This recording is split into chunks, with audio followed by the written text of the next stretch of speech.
Juan Manuel López Zafra, bienvenido y muchas gracias por acompañarnos en el podcast del Liberal.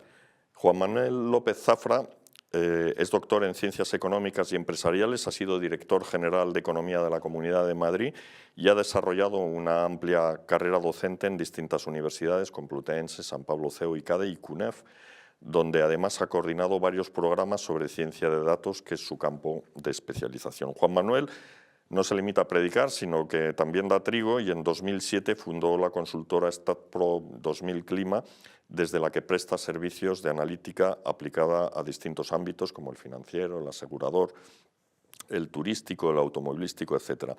Finalmente, Juan Manuel es un activo comentarista con cuyas columnas tenemos el privilegio de contar en The Objective y ha escrito dos libros, Retorno al patrón oro y Alquimia, este último a medias con Ricardo Caralt. El arranque de Alquimia es muy significativo. Decís, Ricardo y tú, que los datos no son el petróleo del siglo XXI, son algo mejor, son el oro que buscaban y nunca encontraron los alquimistas. La prueba son los descomunales beneficios de Amazon, Meta, Facebook, Airbnb o BlackRock. Sin embargo, la inmensa mayoría de las personas vivimos de espaldas a los datos y en Alquimia ponéis el ejemplo de Sergio Ramos, el defensa del Real Madrid. Su renovación en 2015 suscitó un apasionado debate en el que se esgrimían múltiples argumentos, como sus jugadas memorables, el gol aquel que le marcó en el Atlético, por el cual lo odiaré siempre, su visión, su control del vestuario, pero muy poquitos datos. Y concluís, hemos comprobado que sigue faltando lo que pomposamente denominamos cultura del dato. Y la verdad es que no puedo estar más de acuerdo. La política española se ha convertido en una confrontación de relatos. No es que falten los números, porque decir lo contrario sería faltar a la verdad, pero sí se usan de forma interesada y selectiva cuando confirman tus tesis, los exhibes en una pancarta y cuando no, pues los empujas discretamente con el pie debajo de la alfombra. Esta impostura resulta particularmente flagrante en el caso de los enemigos del capitalismo, que ganó la Guerra Fría pero perdió la historia de la literatura y hoy se recuerda siempre con los niños hambrientos de Dickens y los mineros famélicos de Zola. Y traigo a colación este asunto, y ya paro en esta presentación, porque Juan Manuel se proclama un defensor irredento del capitalismo. Y me gustaría que empezaras enumerándome esos datos que desmienten la mala fama del capitalismo. Muchas gracias, Miguel. Encantado de estar aquí contigo en el podcast del Liberal. La mala fama del capitalismo tiene que ver con un relato y con una cultura en parte asociada a nuestra tradición cristiana, malentendida desde el punto de vista de la ayuda al débil. ¿Vale? Es evidente y es empático y está en el ser humano, que es un ser que vive en sociedad. El eremita hay muy pocos. El ser humano es empático por naturaleza. Perseguir como modo de vida el egoísmo randiano tiene muy mal tono, se recibe muy mal. Porque lo que parece es que uno lo que está haciendo es pisar a los demás. Entonces, cuando uno ve la evolución de la sociedad a lo largo de los últimos, y me voy a la era cristiana, los últimos 2026 años, pues lo que observa es un crecimiento absolutamente bestial de las condiciones de vida, de las condiciones económicas y de las condiciones sociales. La economía es un instrumento para progresar, no es un objetivo. Eso es algo que tenemos que tener siempre presente y que yo discuto constantemente. Lo que ocurre es que a veces hay que tocar esa palanca, y parece que es lo más importante, para poder mover lo demás, pero es simplemente un instrumento, es el destornillador o el martillo con el que avanzamos. Entonces, el capitalismo ha conseguido reducir la pobreza a unos niveles que están por debajo, la pobreza extrema está por debajo del 8% ahora mismo. Eso no ha habido ningún otro régimen en el mundo que lo haya conseguido. No, es que es la ayuda social de los países. No es verdad.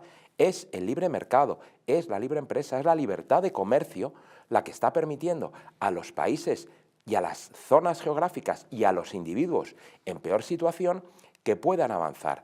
Solamente tenemos que pensar en el precio de un teléfono móvil, que sí, que pensamos en uno de último modelo de Cupertino y es muy caro, Pero cuando vemos a los inmigrantes que vienen, y hay fotos magníficas en la historia de la inmigración, les vemos a todos buscando satélite, buscando con un teléfono en la mano. Sí, sí. Dice la gente, joder, con los pobrecillos. Dice, no, los pobrecillos es su conexión con el mundo, es su medio de vida, es su banco, es su dinero.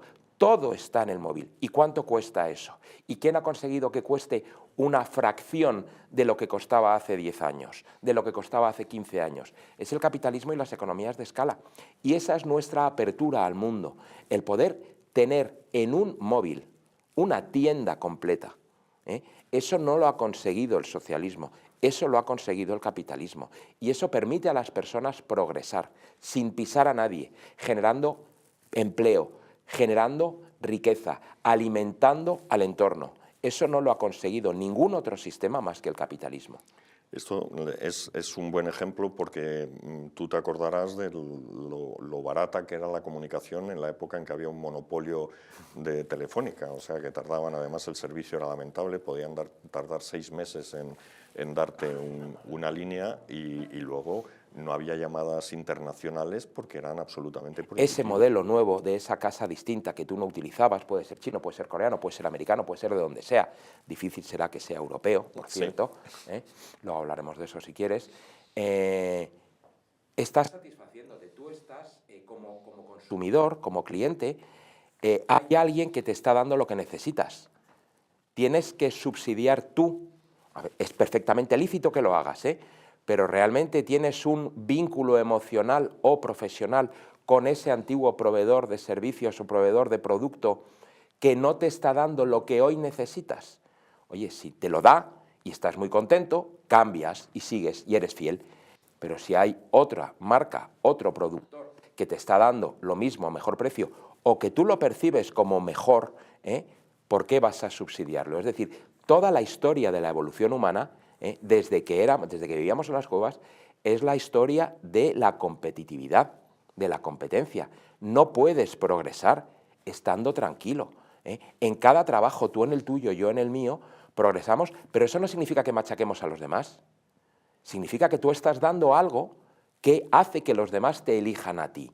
Lo que tiene que hacer la otra parte, a no ser que no tenga más remedio, y entonces ya entramos en el estado benefactor que pueda ser necesario en un momento dado para todas aquellas situaciones en las que son pocas, pero son, en las que el mercado no pueda resolverlas, insisto, son pocas, desde mi punto de vista, porque el caso de la India es paradigmático en ese sentido, quien lo resuelve es el mercado, no lo resuelve el Estado.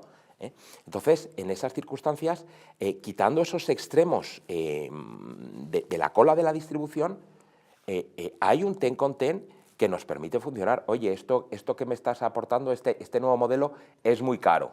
Bueno, pues yo mantengo el que tenía, nadie me obliga a cambiar.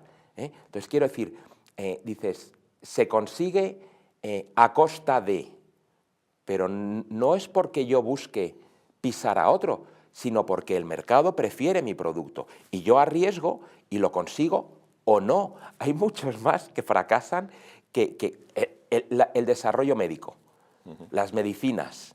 Para que una medicina salga al mercado, es que son carísimas. Sí, son carísimas, porque por cada investigación han fracasado 60 o por lo menos 40. Con lo cual tiene que amortizar esa nueva investigación de ese nuevo producto que sale al mercado y que es significativamente mejor que todos los anteriores que estaban en su nicho, porque si no, no se aprueba, tiene que amortizar lo anterior. Es decir, es que lo que no podemos pretender es fijarnos exclusivamente en que todos vayamos a progresar a la vez. Es imposible, no es humano, no es ni siquiera animal. Ya sé que nos distingue del resto de animales, del resto de mamíferos, nos distingue la empatía en parte, la inteligencia sobre todo. Bueno, sí, pero somos competitivos y eso nos hace progresar. Claro, esto es un poco lo que decía Frédéric Bastiat, que se ve muy fácil la destrucción, pero la creación de riqueza es un fenómeno muy silencioso. ¿Justificas el estado de bienestar? O sea, porque el modelo que defienden muchos países nórdicos, que son la admiración del mundo, es un modelo de flexiseguridad en el que se protege al empleado o se protege al empresario, pero no ni la empresa ni el empleo. ¿Defiendes ese modelo? Defiendo no exactamente ese modelo. Vamos a ver, el sistema nórdico está muy viciado de origen por la famosa socialdemocracia nórdica, a la redundancia, que quebró prácticamente el conjunto de países nórdicos, ¿vale? Es cierto que hay una cultura muy distinta a la nuestra, posiblemente por temas religiosos, posiblemente por temas culturales generales y por temas geográficos. Son países mucho más individualistas que los países del sur de Europa, y es verdad que hay una protección, digamos, no hay un ataque al empresario como el que existe en esta cultura mediterránea, o al menos española, o algo tan nuestra, ¿no?, a lo que estamos tan acostumbrados. Es cierto que existe una protección al trabajador, a la persona que fracasa, pero esa protección está muy tasada, ¿vale? No es una protección ad infinitum, como ocurre aquí con las rentas mínimas de inserción, con las rentas básicas, con los paros infinitos, con las bajas laborales que no se controlan, es decir, con una ampliación de la idea inicial de estado del bienestar que no tiene nada que ver con lo que planteó Bismarck en su momento, nada que ver. Por cierto, que cuando Bismarck establece la pensión, por ejemplo, la esperanza de vida, y él la superó con creces, era de aproximadamente 65 años, que es a la que se establece la pensión, que no se ha movido desde entonces más que un poquitín hacia arriba, y estamos en España con una esperanza de vida de 84 años. O sea que, ojito con eso. Entonces, en ese sentido, yo no defiendo el estado del bienestar tal y como está planteado hoy. Defiendo que haya una serie de garantías mínimas, como hablábamos antes, que tienen que ver con evitar situaciones de desamparo social, desamparo absoluto. O sea, una persona tiene que tener un mínimo para poder subsistir y poder avanzar durante el tiempo que sea necesario con esa ayuda. Pero ese tiempo tiene que estar tasado. Esa persona tiene que ser por sí misma capaz. Habrá casos extremos, por supuesto, enfermos. Bien, ahí tiene que estar el Estado. Cuando no pueda estar, cuando no esté la familia, no puede estar desamparada esa persona. Pero lo que no podemos tapar, en el tema de la educación obligatoria, yo creo que una parte al menos tiene que ser gratuita. Gratuita entre comillas, porque de gratis no hay nada, sabemos que es pagada por los contribuyentes. Yo soy profesor universitario, la enseñanza gratuita consagrada por la Constitución es hasta los 16 años, estamos escuchando a líderes políticos, no precisamente del Partido Socialista, hablar de primer año de la universidad gratis para los de mi región. Dices, hombre, yo no veo ahí el derecho fundamental a la educación en la universidad. Ojo, que estamos transformando la educación en una commodity. Es decir, cuando tú tienes algo que no tiene precio y, por tanto, al que puede acceder todo el mundo independientemente de sus capacidades, no económicas, sino intelectuales, estás transformando un éxito en un fracaso. Estás dándolo todo gratis y estás haciendo que eso que tiene un valor, en principio, que es el título universitario, para aquel que se lo ha trabajado, deje de tenerlo, y estás generando una auténtica commodity. Entonces, por eso yo no creo en el estado de bienestar tal y como está planteado, en absoluto. Además de ser carísimo. Perdón. Nada. Por seguir con los inconvenientes que se le reprochan al mercado, muchos lamentan que, como consecuencia de la acción del mercado y de la globalización, la capacidad industrial haya emigrado a Asia. ¿A ti te parece negativo? Después de todo, lo que da más dinero ahora es el software, el diseño, no es la producción en sí. La producción. A ver, a mí me parece que las empresas tienen que tener derecho a elegir allí donde los factores de producción son más favorables. Pero no por un tema empresarial exclusivamente de persecución del beneficio, sino porque es que nosotros como ciudadanos también lo estamos pidiendo. Es decir, yo ayer estuve comprando tomates en Madrid, tomates de Almería. No me he comprado tomates, los he ido a buscar. No está comprando tomates chinos o tomates franceses o tomates de cualquier otro lado. Es decir, que cuando hay un valor percibido, la gente Si puede pagarlo, lo paga, evidentemente, no eran tomates. Pero igual que estos tomates eran caros, tiene que haber tomate de 2 euros, de 1,5 € en el supermercado. Es decir, tiene que haber toda una gama de precios. Y eso, de nuevo, solo lo produce el sistema capitalista. Entonces, que una empresa se deslocalice porque considera que los factores productivos, tanto desde el punto de vista de lo que es la tierra, el suelo donde se tiene que colocar la fábrica, en el caso de una empresa industrial, como la mano de obra, como el resto de factores, digamos, la cultura de la zona, desde un punto de vista de formación de los trabajadores, por ejemplo, considere que es suficiente, pues a mí me parece perfecto. Ahora, otra cosa es que se consiga esa deslocalización a base de subsidios. Yo, como director general de Economía, he estado hablando con empresas que me decían, no, es que si me voy a tal comunidad, me regalan el suelo. Digo, eso en Madrid no funciona. No, es que me meten tanto dinero en la caja para pagar nóminas. Digo, eso en Madrid no funciona. Nosotros competimos, aquí tienes talento, aquí tienes acceso a fibra, aquí tienes acceso a un montón de cosas, pero yo no te puedo regalar suelo porque el suelo no es mío. El suelo es del propietario del suelo. Y si yo tengo suelo como ente público, mal asunto. Mal asunto. Oye, los datos, hemos dicho al principio que son el oro de los alquimistas. ¿Y cómo podrían impulsar un poco más la riqueza? ¿O cuál es el mecanismo en virtud del cual un dato se convierte en oro? Pues es un mecanismo, por eso hablábamos, Ricardo y yo, le pusimos el nombre de alquimia, que tiene alguna anécdota interesante, como por ejemplo que en el Corte Inglés de, no sé si de Cáceres o de Badajoz, lo encontraron en la zona de religiones y demás, o sea, de esoterismo, no estaba en la zona donde tenía que estar, pero básicamente porque la idea que planteábamos es que los científicos de datos lo que hacen es básicamente transformar una serie de información que está corriendo por las redes o porque está en las bases de datos, la transforman. Esos datos los transforman en información, en conocimiento y en decisiones que tienen un valor. Es decir, cuando tú entras en Amazon, cuando tú entras en cualquier comercio online bien planteado, saben perfectamente con tu código, incluso simplemente sabiendo desde dónde estás conectándote, si no te has conectado nunca, qué te pueden ofrecer y qué no. Eso es una analítica de datos avanzada que permite no solamente incrementar las ventas, que lo vemos siempre desde el punto de vista de la malvada empresa que quiere vender más, pero es que yo he comprado muchas cosas que me ha ofrecido el comercio online en cuestión y que no tenía pensado, pero no por comprarlas, sino libros que me han resuelto, que me ha apetecido leer en ese momento. Quien ha comprado esto también compró, ¿dónde? Pues este libro, como el que me has enseñado hace un rato, pues no lo conocía y en vez de enseñármelo tú, me lo enseña el proveedor. Entonces, en ese sentido, necesitamos y es una necesidad de país, que el dato esté mucho más presente en la toma de decisiones.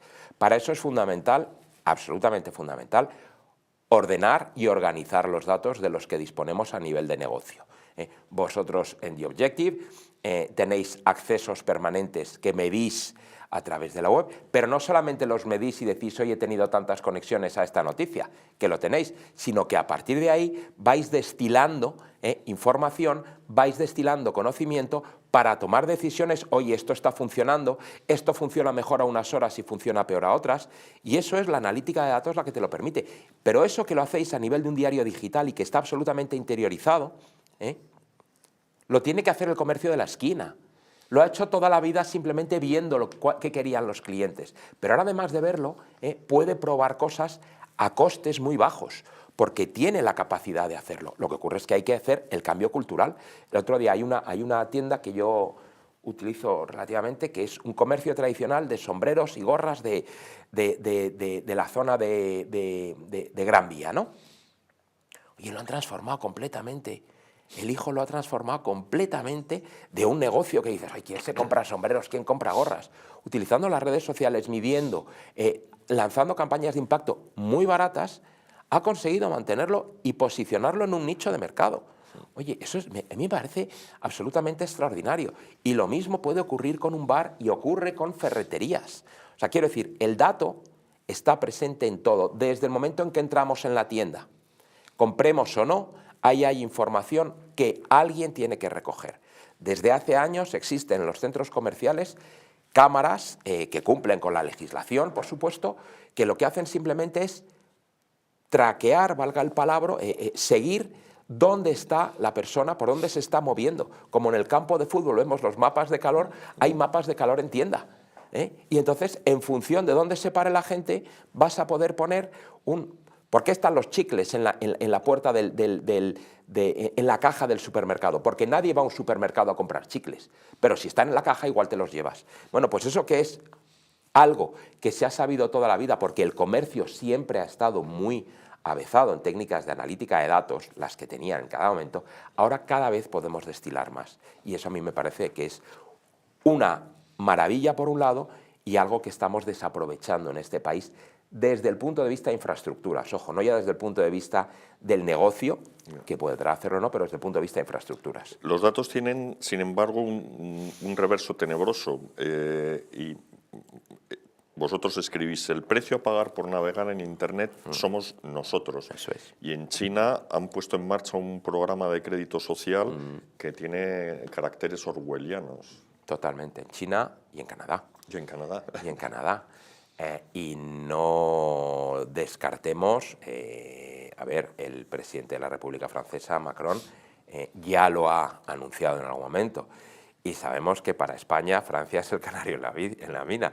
Es decir, vamos unos años por detrás de cualquier reforma legislativa en Francia, pero básicamente lo que hacemos es copiar. Sí, a veces para bien. A veces para bien y muchas veces para mal, porque intervencionismo francés es bastante... Es bastante, y bueno, Canadá es el avanzado de Francia ahora mismo, ¿no? Entonces sí, efectivamente, hay un reverso, claro que hay un reverso. Bueno, de hecho, Anthropic, la madre de la IA Claude, que es ahora mismo la más conocida, es ChatGPT, de OpenAI, pero la que más en boga está en los últimos semanas, meses, aquí las cosas van prácticamente por días. Anthropic tiene vetado al Departamento de Guerra, hoy el Departamento de Defensa norteamericano, el uso de su tecnología en dos supuestos: armas autónomas que disparen sin intervención humana, los drones famosos que siempre tienen a un piloto en Virginia, en cualquier otro lado, que está viendo y que toma la decisión final de disparar, que no hay un proceso estadístico oye, ¿cuál es la probabilidad de que, no ya de que acertemos, sino de que sea o no sea que tengamos daño? 95%, y la máquina dispara. No, es una persona quien va a decidir eliminar a otra, ¿vale? Con los riesgos viendo lo que hay alrededor. Vale, eso lo tiene Anthropic, digamos, no se lo ha permitido, le ha dicho que no al gobierno de Estados Unidos. Y la segunda es la vigilancia masiva. Es que ahora mismo con un sistema de cámaras en la calle, de las que hay miles en nuestra ciudad, no ya solo ves a la gente, sino que puedes escuchar conversaciones o leer conversaciones. Con lo cual estás entrando en un terreno de privacidad. De la privacidad absoluta, que no puedas ir por la calle, que tengas que ir como un entrenador de fútbol, hablando con otra persona, porque te pueden estar vigilando. Quieren prohibir ahora a los futbolistas que también, se tapen, ¿no? Si es que todos funcionamos con prohibiciones. Entonces, tienen hasta mañana a las 5 de la tarde, hora americana, Anthropic, para decidir si acepta todos los usos legales que le exige el Departamento de Defensa americano o mantiene ese veto. Si mantiene ese veto, su riesgo es que la declaren riesgo de la cadena de suministro, que solamente lo tienen empresas chinas en Estados Unidos. La ponen a nivel de empresas chinas. Ninguna empresa americana que suministra al Departamento de Defensa, 8 de las 10 primeras del Forbes son clientes de Anthropic y 10 de 10 son clientes del Departamento de Defensa o proveedores del Departamento de Defensa, podrían trabajar con Anthropic si le declaran riesgo de la cadena de suministro. Es decir, el riesgo existe, el riesgo de la IA, el riesgo de la vigilancia masiva, el riesgo de la segmentación social existe. Los chinos son los primeros que lo han puesto en marcha. Hay áreas para los uigures donde se controla perfectamente quién entra y quién sale y se toman decisiones de ir a visitar a familias porque hay alguien que ha entrado en una determinada casa que no debía estar ahí. Eso está ocurriendo desde hace años y está denunciado por medios como el New York Times, etc. Y es un riesgo real, es un riesgo real. De hecho, bueno, pues hay una línea desde hace años que existe, que empezó con toda la parte de analítica de datos, pero que evidentemente, como todo con la IA, se multiplica hoy, que tiene que ver con la ética. No podemos dejar de lado la ética. Por cierto, Anthropic es la única de las 4 grandes, XAI, ChatGPT, Google y Anthropic, la única que mantiene algún tipo de, digamos, cortapisa, de reserva respecto del uso militar. Juan Manuel, te voy a pedir que seamos, porque me gustaría tocar Sí. un montón de temas más y es apasionante. Que no me enrolle dices. tanto, sí, te entiendo. Bueno, tú dale la fraseología que quieras. ¿Te da miedo la inteligencia artificial? No, Nada. en absoluto. ¿Tú Nada. no piensas en escenarios como Skynet? No. Determinados? A ver, pueden darse, pero tenemos la capacidad de que no ocurra. Y siempre pienso que el ser humano, cuya inteligencia es natural, tendrá la capacidad de limitar esas posibilidades. Yo creo que será así, estoy convencido. Y ir hacia una sociedad tipo Wall-E. También hay utopías en las que los humanos holgamos mientras las máquinas trabajan para nosotros. Eso creo que está más cerca que lo anterior. Es decir, la IA lo que está haciendo es, y lo estamos viendo, insisto, no ya semanal, sino diariamente, está introduciendo un nivel de productividad que hace que el acceso al mercado laboral en determinadas capas, no necesariamente, digamos, sin formación, sino capas con formación, los junior clásicos de los despachos de abogados, de las consultorías, de los bancos de inversión, puedan empezar a verse afectados. IBM está contratando en Estados Unidos juniors, ingenieros, economistas, para controlar agentes IA, no para hacer el análisis habitual que hacía un junior, ¿vale? Ojito con eso. Entonces, ahí sí vamos a tener una discusión, es algo que yo llevo planteando ya mucho tiempo, vamos a tener el famoso impuesto a los robots.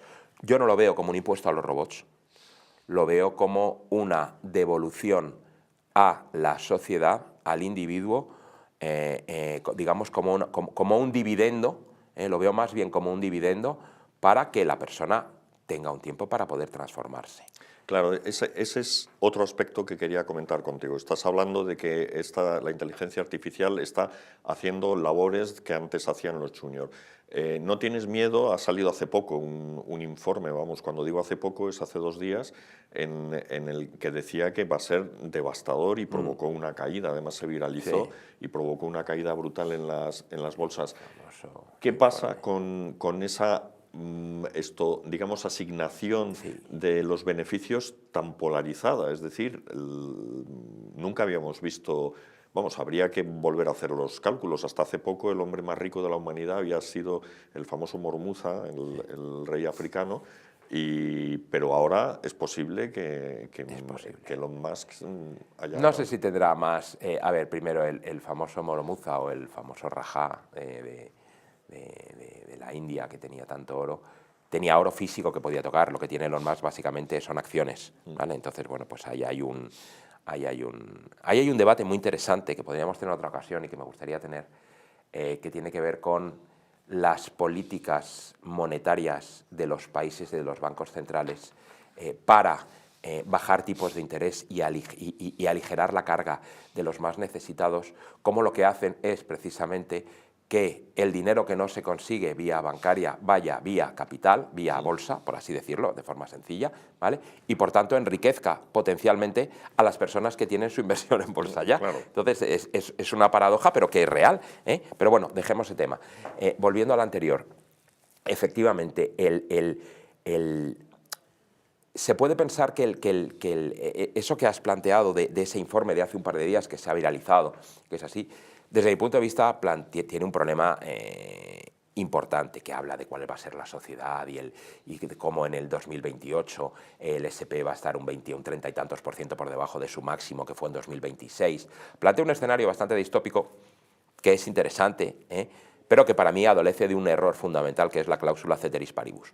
Es decir, lo estamos todo analizando como si desde hoy no hubiese más capacidad de reacción. Sabemos las herramientas que tenemos hoy, planteamos unas consecuencias a futuro, pero no planteamos la capacidad del individuo de innovar, de renovarse, de modificar las cosas, ¿vale? Entonces ahí es donde yo creo de nuevo en la capacidad del individuo. Yo soy un auténtico contrarian al ceteris paribus, o sea, me parece que es la tesis económica más horrorosa que ha planteado jamás la economía. Me parece que es que sí, que intelectualmente, oye, si nada se mueve, si todo sigue igual y toco aquí, no, es que todo se mueve, es que la economía es dinámica, no es estática, entonces no podemos hacer planteamientos que están, por otro lado, en ese informe que tú dices, están incorporados sin hablar de ello, están incorporados en el razonamiento y no darse uno cuenta de que, oye, que es que estás planteando unas tesis que quizá, no sé, que solamente se van a dar si ponemos la barrera aquí y miramos desde aquí cómo estamos hoy, cómo hemos llegado aquí y no vemos cómo vamos a funcionar porque no lo podemos ver.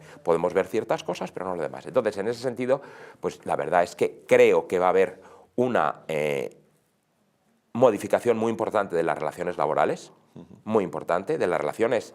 Vamos a ver, el salario mínimo está financiando la destrucción de empleo, porque está generando agentes, generando a personas que están programando agentes que van a ocupar el puesto de trabajo de aquellos que tienen un coste de acceso al mercado de 1.221 euros en 14 pagas más seguros sociales, es decir, del orden de 1.500, 1.700 euros mensuales, por un agente que no pago nada, es gratis, pago 60, 50, 60 euros de conexión de un servidor al mes y está 24 horas trabajando.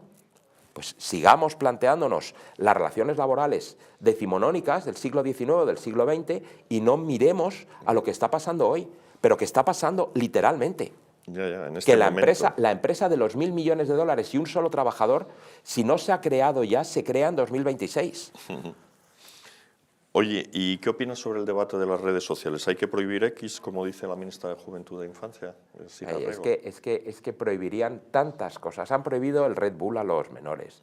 Es que les encanta prohibir, les encanta prohibir.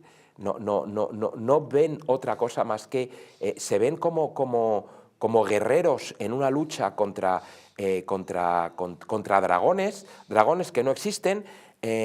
¿Hace cuántos días, si entras en X, que no ves los famosos bikinis o los famosos desnudos? Si es que el mercado se autorregula, muy sencillamente. Que si el famoso problema de la salud mental de los jóvenes y la adicción, el otro día leía un artículo fantástico donde iban dando cifras y resulta que lo que realmente crea malestar en la salud mental de los alumnos, y es un estudio Double Blind Review en Estados Unidos, es el colegio.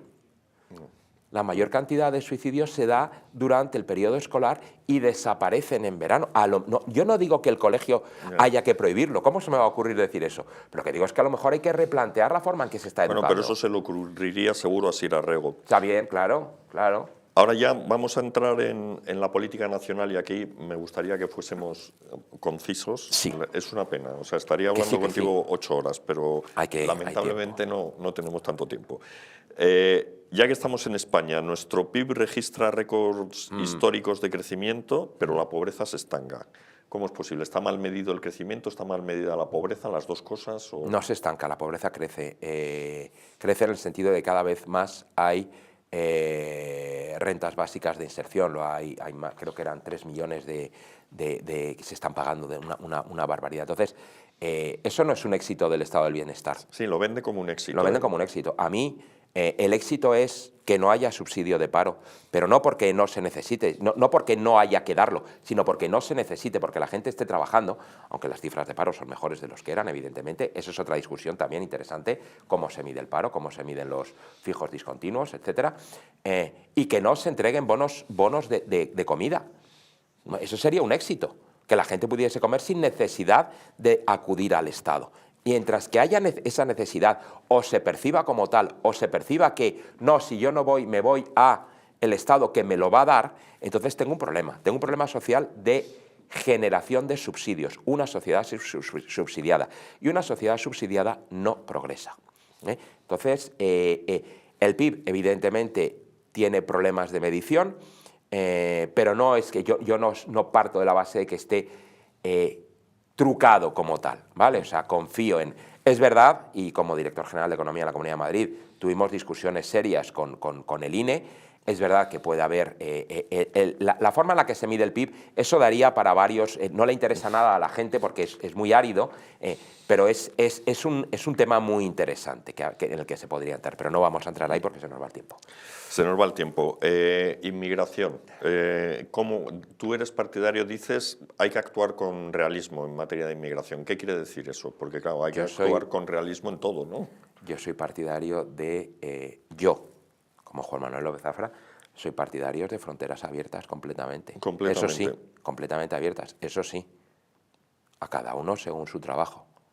Es decir, aquí viene una persona a trabajar y consigue trabajo, que trabaje.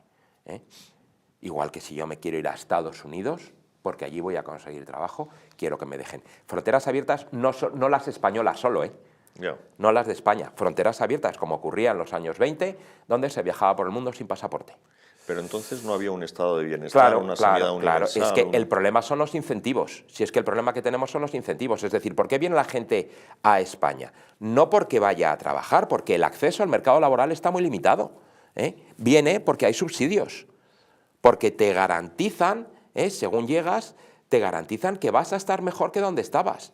Y eso, de nuevo, no es un éxito del estado del bienestar. Lo siento muchísimo, porque quien paga eso somos las clases medias, no lo pagan los ricos, no lo pagan los empresarios, que por cierto, empresarios ricos hay 4, generalmente son directivos más que empresarios, que hay que distinguir, pero en cualquier caso no lo pagan los famosos ricos, lo pagan las clases medias, que estamos financiando un Estado imposible de mantener, unas ayudas que son imposibles de mantener. El otro día escuchaba una entrevista en televisión, pasada por redes, pero real, donde decía la mujer que al fin y al cabo que ella solamente que cobraba 1.400 euros al mes y que además tenía la ayuda de su madre, que tampoco era para tanto.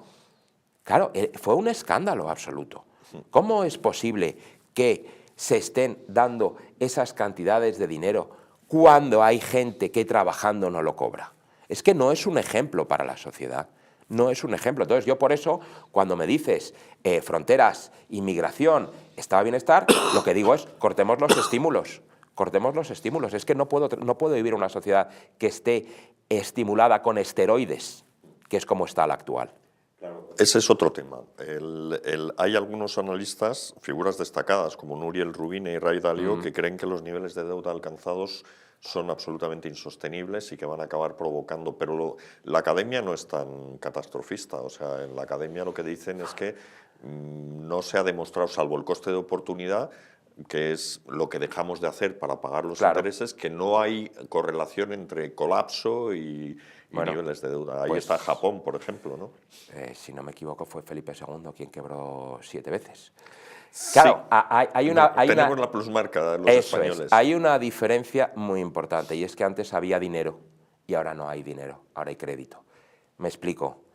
Cuando un monarca, que era el caso, no había repúblicas, hacía un default, quebraba, es porque no podía pagar. Y no podía pagar porque se habían agotado los límites físicos de oro, de plata y de todos los metales que podía tener. Ahora se emite, ya lo hizo la República de Weimar, que le metieron una multa de 3 pares de narices, por decirlo en lenguaje coloquial, después de la Primera Guerra Mundial, y se puso a imprimir. Entonces, si nuestra capacidad de devolver deuda se basa en nuestra capacidad de imprimir, porque no hay una reserva de valor, y con eso engancho con mi libro 1, El retorno al patrón oro, pues evidentemente va a ser, ya lo dice Garzón, no sé cuál de los dos, porque los confundo, hay que seguir imprimiendo, si es que el dinero no se va a acabar nunca. Claro, si partimos de esa base y estamos con lo que he dicho antes, o sea, le estamos quitando todo el valor a algo que lo tiene. Eso se dice, es la teoría monetaria moderna. Claro, es muy moderno. De todas formas, una objeción. El patrón oro coincidía con periodos de deflación, cuando había que ajustar la balanza de pagos. En un sitio. Deflación en un sitio.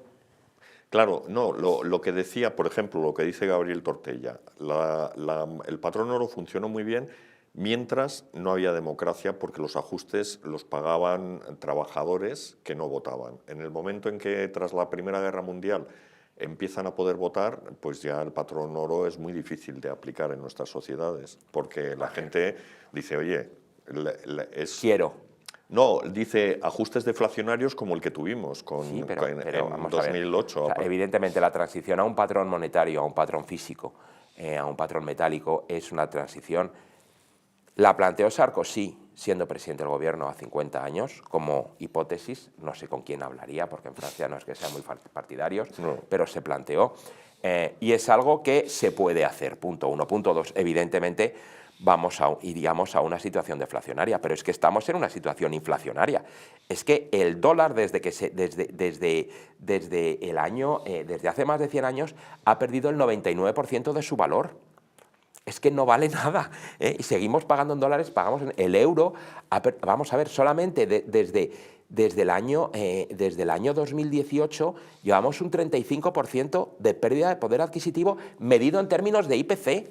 Medido en términos de IPC, ojito, no de cesta de la compra a la que compramos, no, el IPC que incluye todo, ¿vale? Entonces, eso en España, desde el año 18, quiero decir, o sea, que vivimos en una burbuja constante de, oye, tengo dinero en el bolsillo, tarjeta de crédito, que esa es otra, y pago, voy, tal, no sé qué, sí, vale, de acuerdo, pero ¿es sostenible esos niveles de deuda? Que España esté en un 100% de deuda a nivel de las administraciones públicas con el PIB subiendo, ojo, que sigue subiendo la deuda, que es que te cuentan la historia de que, oye, teníamos un 110 y estamos en un 100. Perdona, claro, si va subiendo el PIB de aquella manera, pues lógicamente no le da tiempo a la deuda a subir tanto, pero la deuda y el primer gráfico que publiqué con The Objective era precisamente el cohete de la deuda, y era un gráfico animado, donde se veía cómo había evolucionado la deuda en los 20 años en términos absolutos,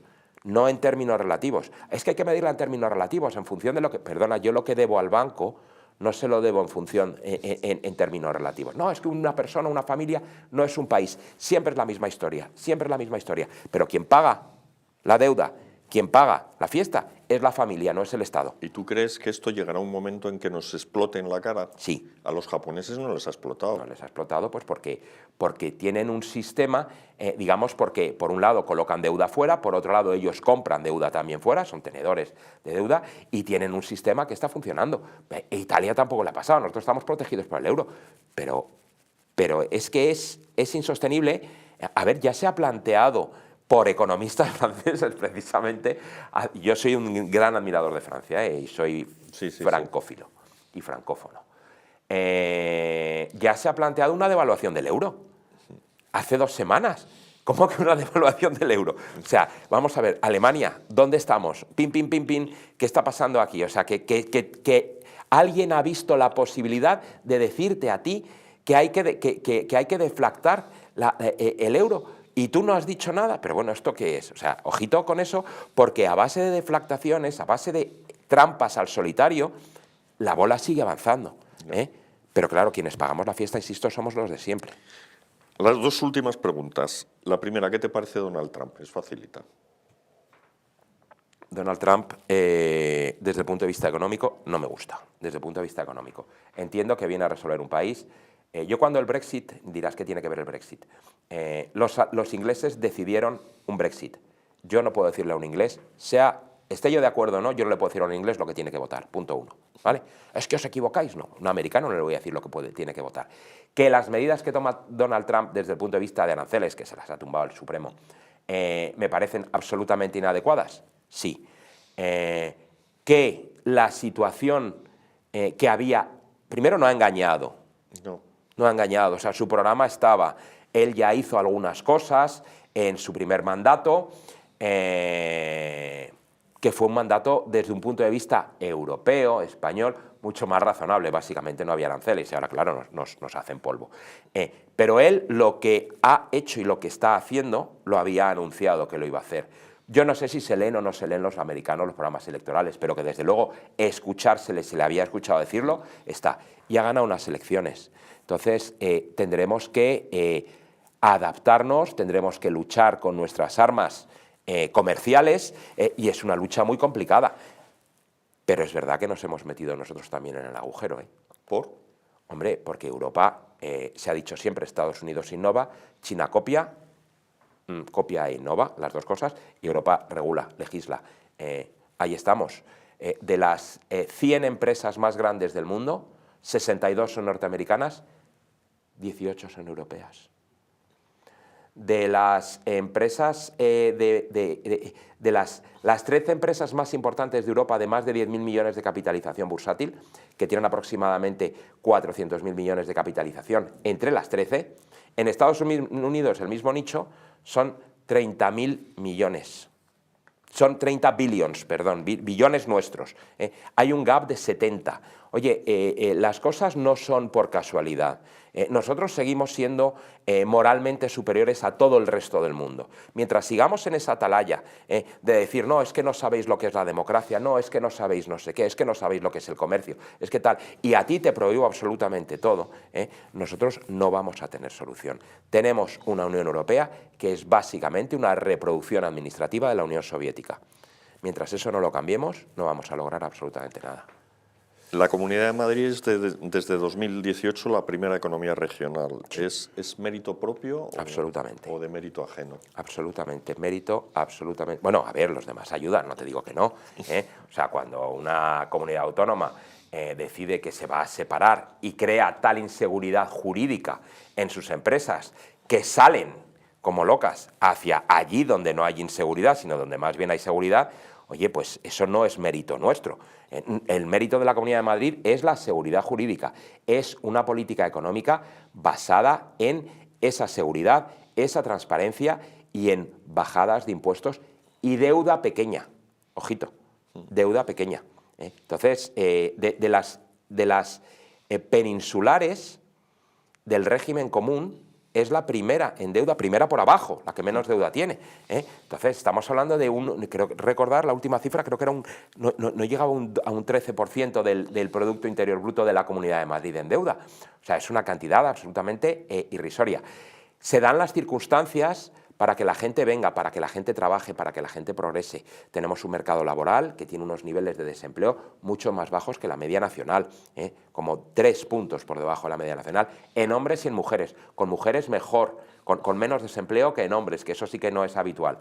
Quiero decir, Madrid ha construido un sistema bajado, no digo en impuestos bajos, digo en impuestos más bajos. Tiene el tipo propio más bajo de todo el régimen común. No tenemos, como madrileños, nuestra fiscalidad no afecta a las empresas por la vía de impuesto de sociedades, cosa que no pueden decir todo el resto de comunidades autónomas, por lo menos hay 2 de régimen foral que sí tienen el impuesto de sociedades propio, y compitiendo con justicia, en buena lid con los demás, hemos conseguido ser el 19,8% del PIB, debemos estar ya prácticamente rozando el 20%, el último es el 19,8% del PIB nacional, cuando veníamos, y ese es otro de los gráficos, ese sí que fue el primero que publiqué con vosotros, donde veníamos de una situación en la que efectivamente éramos los segundos. Oye, cuando tú ves ese gráfico, la evolución de la primera, que es una meseta, y nosotros superando en bastante, pues te lo planteas a qué se debe, y se debe precisamente a una política muy clara de defensa de la libertad individual y de la libertad de empresa. Aquí no se persigue a los empresarios, aquí no se les persigue, se hace que cumplan la ley, pero eso no es perseguirles. Y el primero que sabe eso es el empresario. Pues muy bien, con ese mensaje positivo dejamos esta entrevista y tendremos que seguir hablando de otros muchos temas que se nos han quedado en el tintero. Cuando quieras, muchísimas gracias. Ha sido un placer. Gracias, Miguel.